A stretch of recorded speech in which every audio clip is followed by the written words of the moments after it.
이제 우리 하나님의 말씀 대면하겠습니다. 오늘 대면할 하나님의 말씀은 요한복음 15장 24절에서 25절 두 절에 있는 말씀 대면하겠습니다. 우리 앞에 참고하시고 우리 다 같이 읽도록 하겠습니다. 자, 읽겠습니다. 내가 아무도 못할 일을 그들 중에서 하지 아니하였더라면 그들에게 죄가 없으려니와 지금은 그들이 나와 내 아버지를 보았고 또 미워하였도다. 그러나 이는 그들의 율법에 기록한 바 그들이 이유 없이 나를 미워하였다 한 말을 응하게 하려 함이라. 아멘. 제가 이 말씀을 묵상을 하면서 제가 대신방을 할 때에 한 성도의 울부짖음을 듣고 이 말씀이 풀어졌습니다. 몇 명이 용서가 안 돼요. 목사님, 몇 명이 용서가 안 돼요. 용서를 하고 싶은데 안 된다는 거죠. 저는 그 말을 듣고 용서하려고 하지 마라. 용서하려고 하지 마라. 또한 원수 갚는 것이 내게 있으니 내게 맡겨라. 하나님께 맡겨라. 그리고 저는 이렇게 얘기했어요. 하나님께 고소해라.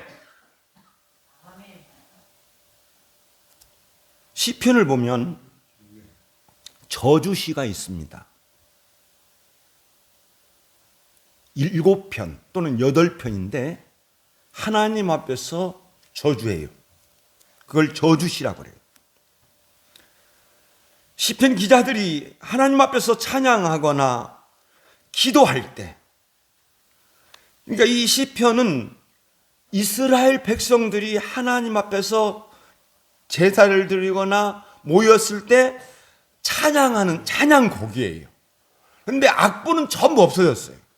그래서 곡만 남았는데 그 대표적인 시로 저주시가 있는데 대표적인 시로 시편 137편입니다. 그 시편 137편의 배경은 이스라엘 백성들이 바벨론의 멸망으로 인해 바벨론에 의해서 멸망하여서 바벨론의 포로로 끌려갔습니다. 그런데 바벨론 포로로 끌려간 그 사람 한 사람이 그 바벨론에서 하나님 앞에 시를 지었습니다. 그가 날마다 울었어요. 내가 시온을 기억하며 울었다. 예루살렘을 기억을 하면서 날마다 울었어요. 그런데 어느 날 어떤 사람이 이 시인에게 요구하기를 시온의 노래 중에 하나를 노래하라 이렇게 요구를 했습니다. 하나님을 위하여 성전에서 불렀던 그 찬송을 이방인들 앞에서 이방 땅에서 부르라는 거예요. 그러니까 이 시인이 우리가 어찌 이방 땅에서 여호와의 노래를 부를 수 있을까? 이방 땅에서 여호와 노래를 부를 수 없다 하면서 가야금을 나무에다가 걸쳐버렸습니다. 그러면서 이 시인이 자기 자신을 저주합니다. 예루살렘아, 내가 너를 잊을진데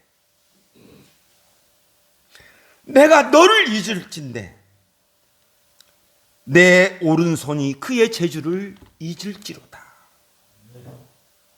내가 예루살렘을 잊어버리고 지금 이 현실에서 만족하면서 기뻐하면서 살아간다면 내 이 손, 악기를 탈 이 손을 기술을 잊어버려버리라. 그렇게 저주하는데, 그러면서 더 나아가서 자기 자신에게 저주하기를 예루살렘아 내가 너를 잊을 텐데 내 오른손이 그 재주를 잊어버릴 것이고 내 혀가 내 입천장에 붙어버릴 것이다. 내 혀가, 내가 예루살렘을 잊어버린다면 내 혀가 내 입천장에 불러서 다시는 말도 못하고 노래도 못하는 벙어리가 되어버릴 것이다. 이렇게 하면서 바벨론을 저주합니다. 멸망할 딸 바벨론아, 네가 우리에게 행한 대로 내게 갚는 자가 복이 있으리로다. 너희들이 나한테 그대로, 우리들한테 한 그대로 그렇게 행하는 사람이 복이 있을 것이다. 그러다가 이렇게까지 저주합니다. 읽겠습니다. 시작. 내 어린 것들을 바위에 메어 치은 자는 복이 있으리로다. 하나님 앞에서 저주하는 거예요. 우리 성도들이 용서를 잘못 알고 있습니다. 자, 용서하면 떠오르는 말씀이 뭐예요? 용서하면 떠오르는 말씀, 아마 이것이겠죠? 마태복음 18장. 마태복음 18장 내용은 어떤 사람이 예수님에게 묻습니다. 천국에서 누가 큽니까? 그러니까 예수님께서 어린아이 하나를 데려다 놓고 이 어린아이와 같은 자가 크다 하면서 다른 사람을 실족하지 말게 하라는 거예요. 다른 사람 넘어지게 하지 마라. 다른 사람을 네 오른손, 네 손과 네 발이 넘어지게 하면, 네가 죄를 지어서 넘어지게 하면 너 그 손과 발 끊어버려. 네 눈이 다른 형제를 넘어지게 하면 네 눈 뽑아버려. 왼팔이 없고 눈 하나가 없고 그렇게 천국 가는 것이 더 나아. 그렇게 또 하다가 다시 형제를 이야기를 해요. 그 다음 내가 형제에게 죄를 짓지도 말고 다른 사람이 형제에게 죄를 지으면 어떻게 해야 되느냐 하는 것을 예수님께서 말씀하고 있습니다. 먼저 베드로가 이렇게 주님 앞에 질문하지요. 주여, 형제가 내게 죄를 범하면 몇 번이나 용서하여 주리이까? 7번까지 하리이까? 예수님은 이렇게 말씀하셨죠. 아니, 7번뿐만 아니라 7번을 70번까지라도 할지니라.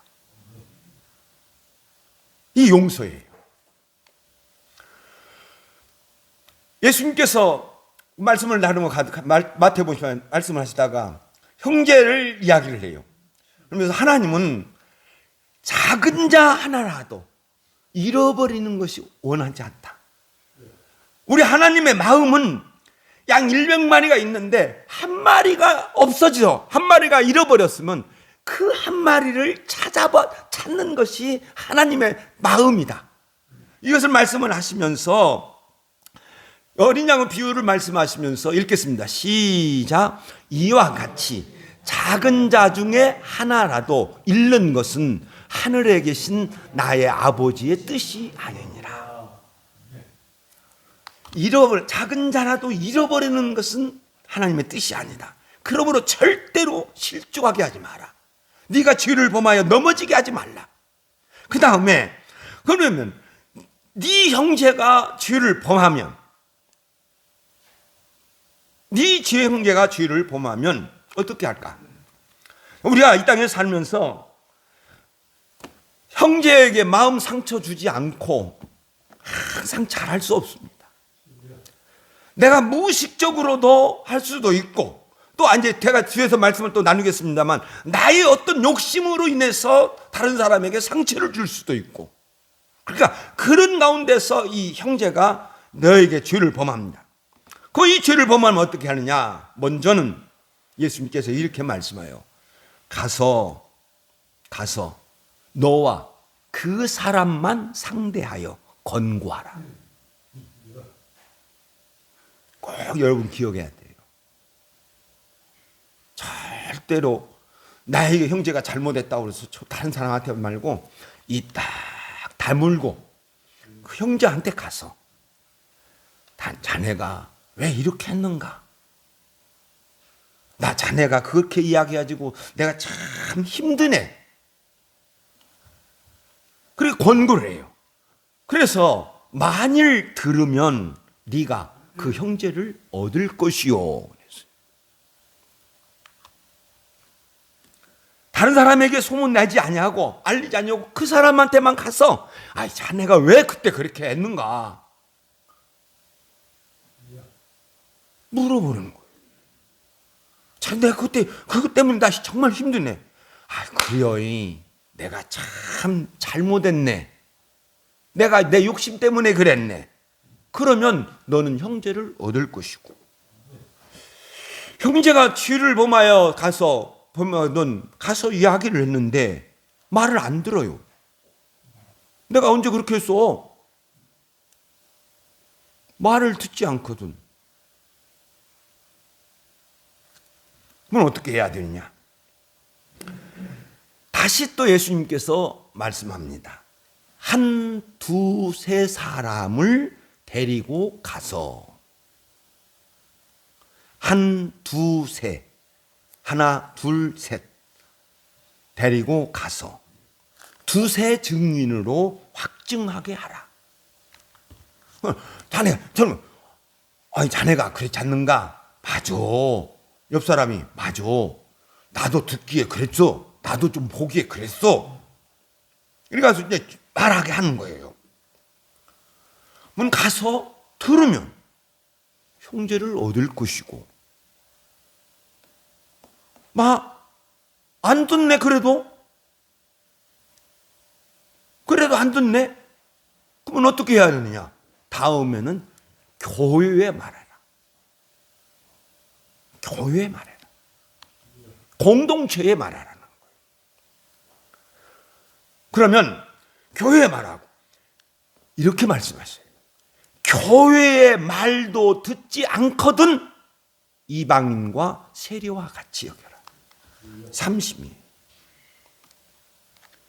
그러니까 만약 듣고 회개하면 용서하여 주라는 거예요. 듣고 회개하면이에요. 회개하면. 그러니까 모든 죄에는 회개가 있어야 합니다. 회개하지 않은 것은 용서 안 되는 거예요.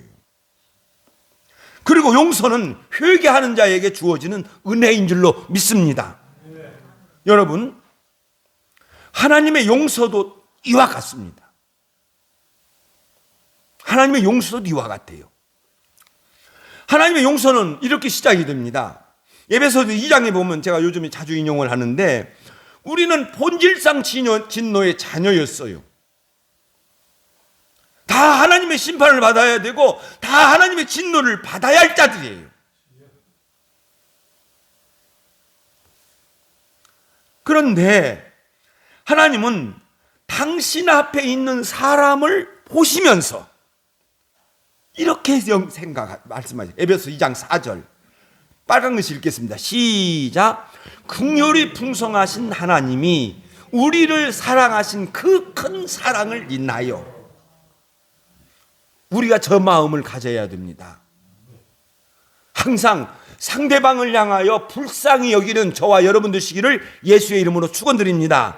그 다음에 사랑하는 마음을 가져야 돼요. 우리 하나님이 그랬어요. 본질상 진노의 자녀였던 우리들을 보시면서 불쌍하다. 그리고 사랑하셨어요.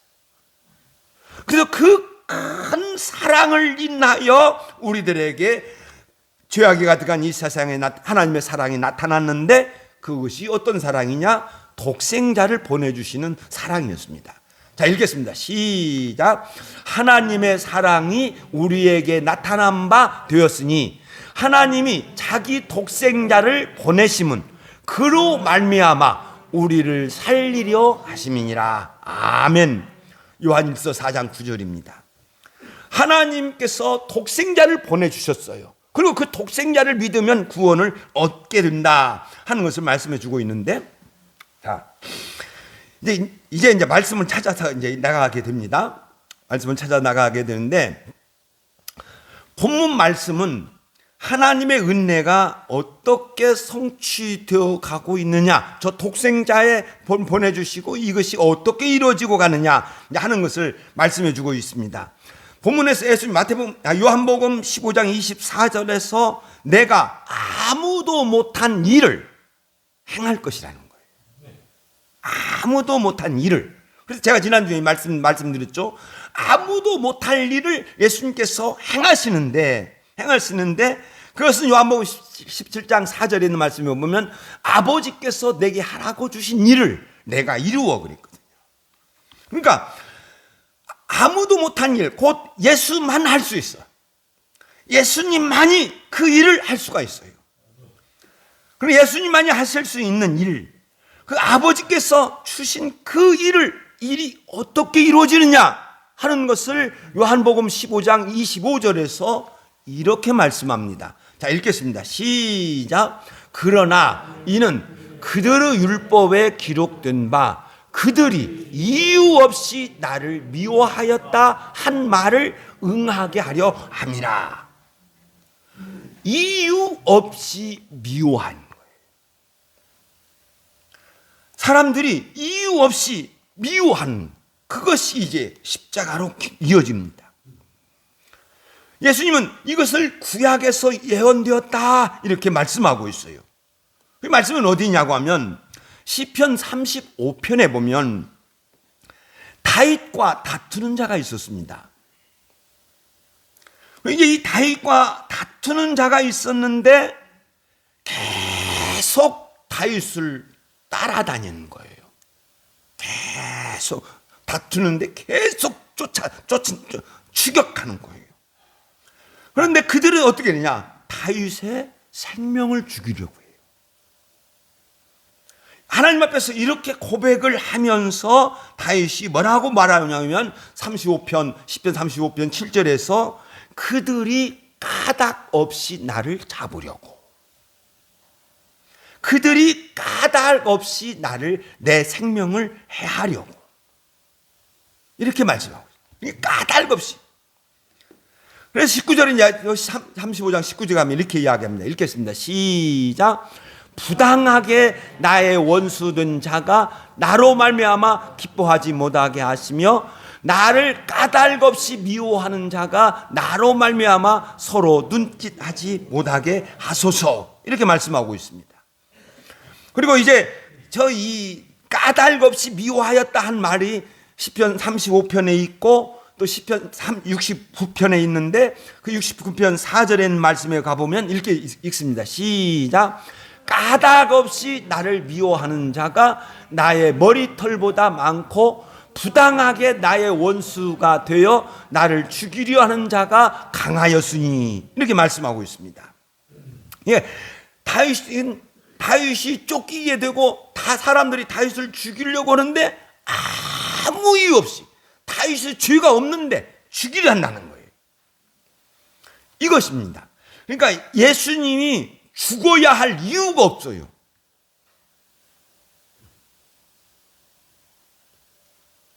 예수님이 죽어야 할 이유가 없단 말이에요. 그래서 히브리서 9장 14절에 있는 말씀에 보면 흠 없는 자예요. 흠이 하나도 없어요. 예수님은, 자, 빨간 글씨 읽겠습니다. 시작. 우리와 똑같이 시험을 받으신 이로되 죄는 없으시니라.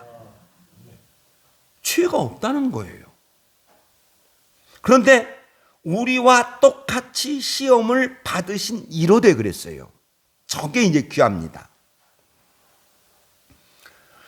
예수님, 하나님, 아버지 하나님께서 예수님을 독생자를 이 땅에 보내실 때에 로마서 5장 8장 3절에 있는 말씀에 가보면 이렇게 보내셨습니다. 읽겠습니다. 시작. 자기 아들을 죄 있는 육신의 모양으로 보내사. 자기 아들을 죄 있는 육신의 모양으로 보내사. 그래, 저 말씀은 뭐냐면 예수님께서도 죄를 지을 수 있는 죄를 지을 수 있다는 거예요. 그래서 예수님께서도 죄에 노출이 되었어요. 노출이. 그러면 죄라고 하는 것은 뭐냐? 요한 1서 2장 16절에 있는 말씀에 보면, 자, 읽겠습니다. 시작. 이 세상에 있는 모든 것이 육신의 정욕과 안문의 정욕과 이생의 자랑이니 저것으로 다 죄가 짓는다는 거예요. 저것으로. 육신의 정욕, 안목의 정욕, 이생의 자랑, 저것을 가지게 되면 죄를 짓는다는 겁니다. 육신은 죄가 있어요. 그래서 육신은 죄가 있기 때문에 잘못된 것, 좋지 않는 것을 행할 수 있습니다. 이것을 로마서 8장에서 자세하게 소개하고 있어요. 육신의 소욕을 따르지 마라. 육신의 욕심을 따르지 마라. 그러니까 육신의 정욕, 곧 육신의 욕심을 따라가는 거예요, 우리가.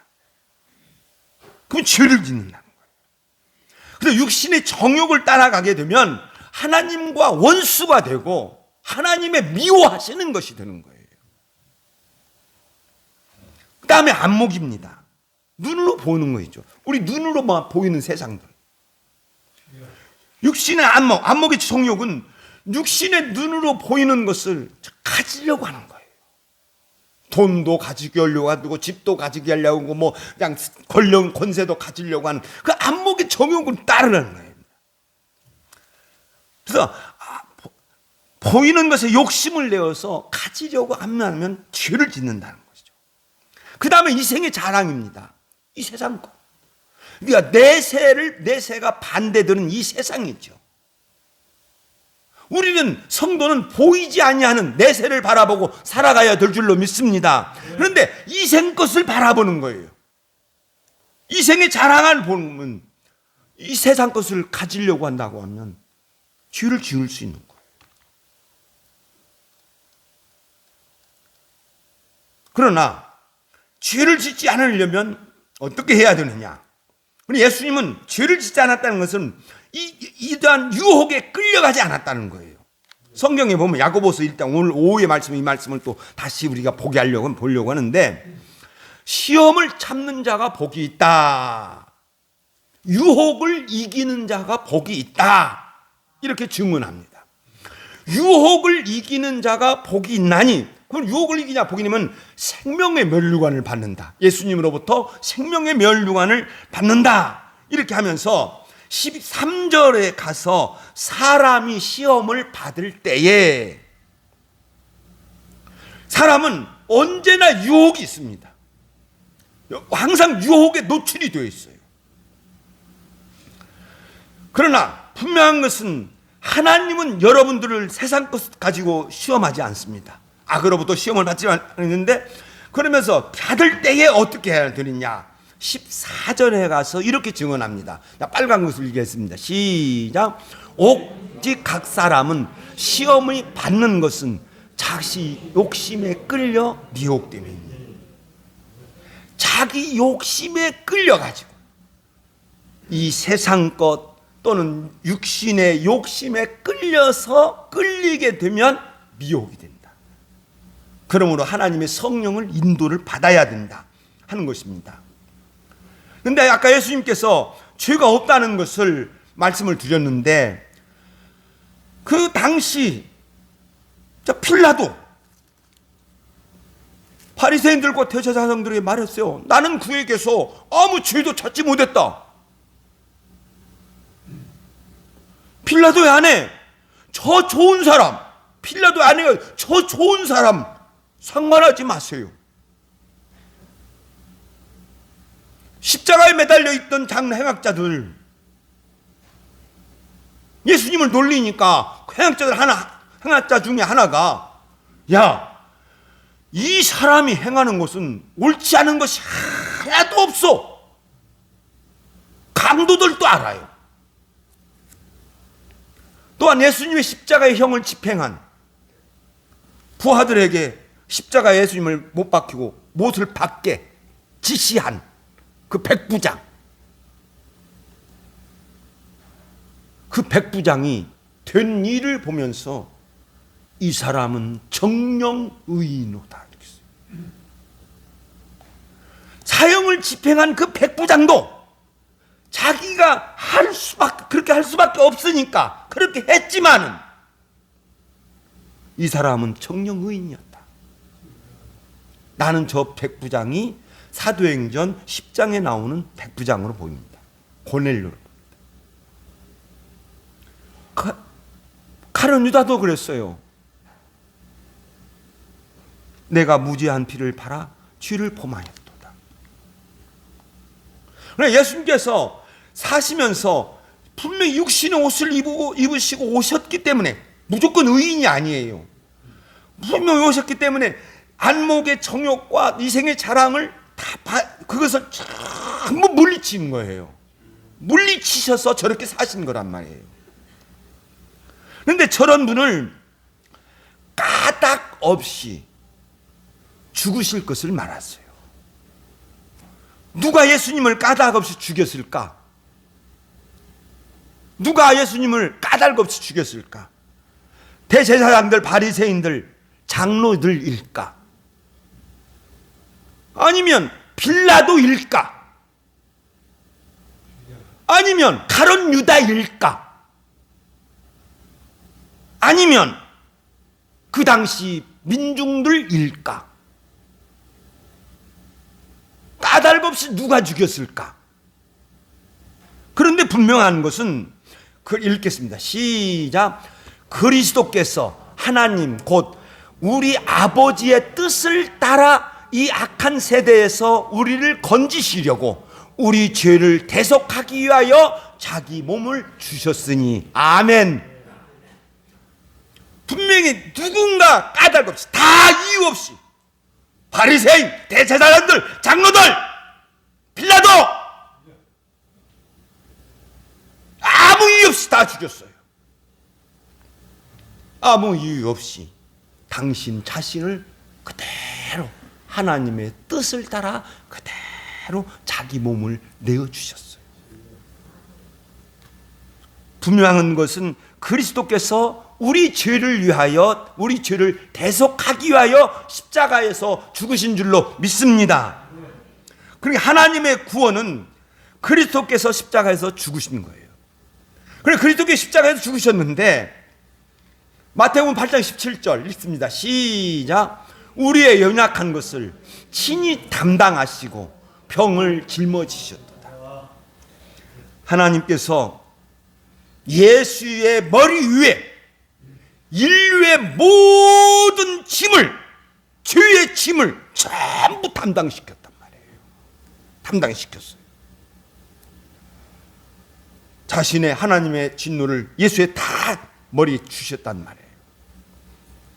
그리고 하나님은 이렇게 해서 예수를 세우시고, 내가 이렇게 했다, 너희들 죄 다 내가 용서했다, 예수로 말미암아 용서했다, 이 예수를 믿어라.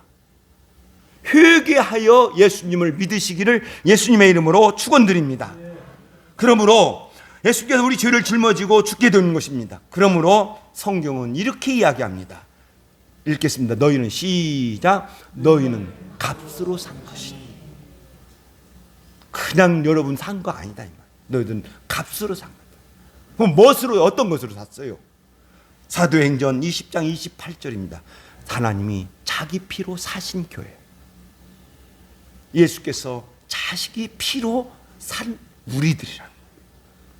그러므로 사는 여러분, 항상 이 예수님의 사랑과 하나님의 은혜를 꼭 기억하시면서 믿음으로 아름답게 살아가시기를 예수의 이름으로 축원드립니다. 기도하겠습니다.